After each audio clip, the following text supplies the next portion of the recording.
What do you see the role of the second 11 coach in the whole overall coaching setup? Well, for me, the key factor is trying to get these guys ready to play first-class cricket. Primarily, a lot of them got good skills, but there's a lot more to second 11 cricket and then progressing to first class than just skills. It's understanding the game dynamics, understanding how you cope with the travel, the fatigue, the lifestyle.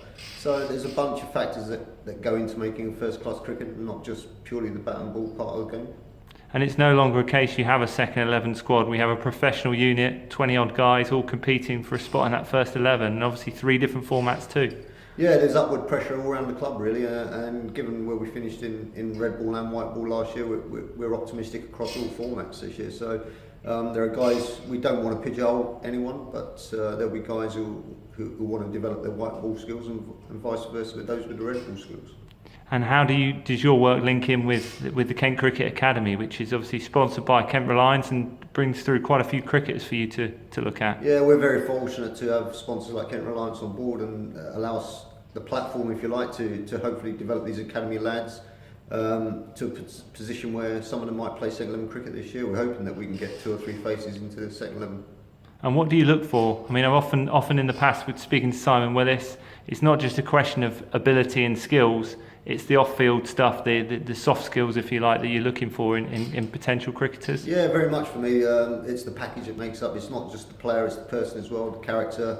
Are they driven? Are they hungry? Have they got mental toughness? Have they got a lot of the skills that are invisible to the naked eye when you're watching them play from 80 yards away on the boundary rope? So you get to see that as you travel around, stay in hotels and watch them train. Can they cope with the calendar, really? And what do you look for? You've just had a trial day and you often get lots of messages. We receive them in the office, people from all over the world wanting to come and play for Kent.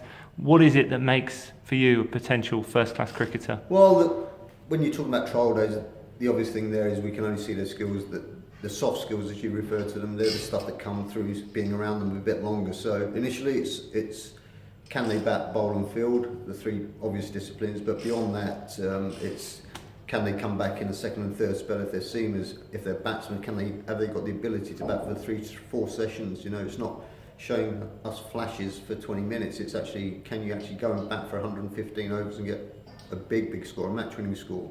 So those are the characteristics that you don't see until you get out into the middle and you play 11 till 6 o'clock. And it's a special year this year, 2017. It's the testimonial year for James Treadwell, a guy you know very well, coming up through the ranks. Yeah, I mean, Tready, probably known him 20 plus years now, and it's absolutely chuffed for him, still going strong, still a model professional. And actually, we talk about what does it take to be a pro cricketer. Well, here's a classic example of someone who trains well, who does everything he can to produce the best he can on the pitch. His off-field, on-field stuff is an absolute example to everyone around him.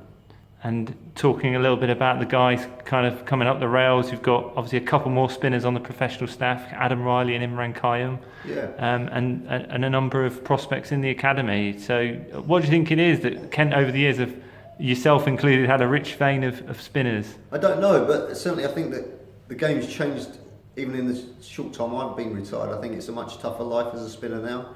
Batsmen with a wider range of shots and wider bats, if you like. It's a tougher game being a spinner, but somehow we managed to keep producing some decent quality spinners. But it's not just the spinners, we've got a crop of young seamers that we're hoping that we can elevate them to first class level. So there's upward pressure, hopefully, coming from the second team and then also from the academy. And what are your aims for the season? I know this is a question that every journalist is asking. Obviously, you've got 3 formats. With the block system this year, it's across first and second 11. It tends to be able to tailor your approach accordingly. Yeah, look, where we were in terms of first team results in the last couple of years, we've been very competitive in white ball over that period, but we've shown a massively marked improvement last year in red ball. So for me, it's if we can get this upward pressure and we get the guys playing at that high intensity, high level all through the summer, our ambitions, mine included second 11 coaches, to make sure the first team get promoted in red ball and get some nice positions in white ball cricket.